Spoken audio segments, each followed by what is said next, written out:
त्यांनी जो प्रस्ताव टाकलेला आहे तो मला असं वाटतं त्याला काही वास्तविकते नाही आहे आणि या प्रकारचे निशिकांत दुबे सारख्या व्यक्तीचे प्रस्ताव जर मंजूर होत असतील तर मग हुकुमशाही आलेली आहे पूर्ण हेच आपण म्हणावं लागेल.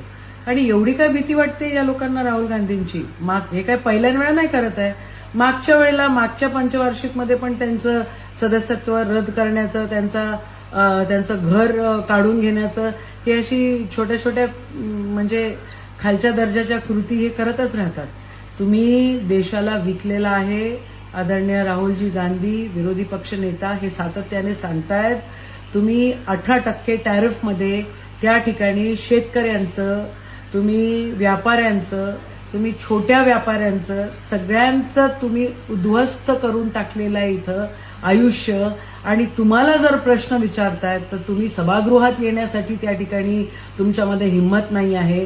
एकीकडे तुम्ही असं म्हणताय की देश सुरक्षित हातात आहे आणि दुसरीकडे तुम्ही असं म्हणतायत की सभागृहातल्या काँग्रेसच्या महिला तुम्हाला काय चावणार होत्या. काय लावलेलं आहे? कोणत्या दर्जाचं राजकारण आहे?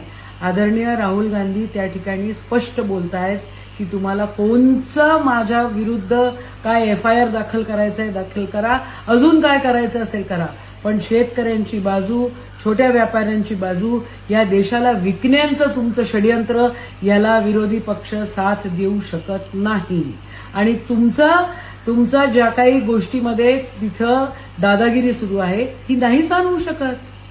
तुम्ही साधा प्रेस कॉन्फरन्स घेऊ नाही शकत. आदरणीय पंतप्रधान स्वतःला विश्वगुरू म्हणून घेतात आणि तुम्ही साधी प्रेस कॉन्फरन्स घेऊ नाही शकत. तुम्ही महिलांच्या आड त्या ठिकाणी लपण्याचा प्रयत्न करतायत. खालच्या दर्जाचं राजकारण तुम्ही करतायत आणि तिथं विरोधी पक्ष नेता काही गोष्टी बोलतायत तर त्याचं उत्तर द्यायला तुम्ही येऊ शकत नाही.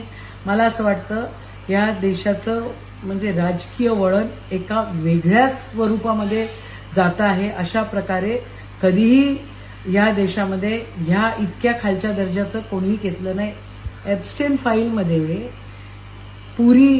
हरदीप पुरींचं नाव येतं तर त्यांचा राजीनामा का नाही? आणि राहुल गांधींचं सदस्यत्व रद्द करण्यासाठी एवढं मोठं मोशन. निषेध आहे या सगळ्या गोष्टीचा.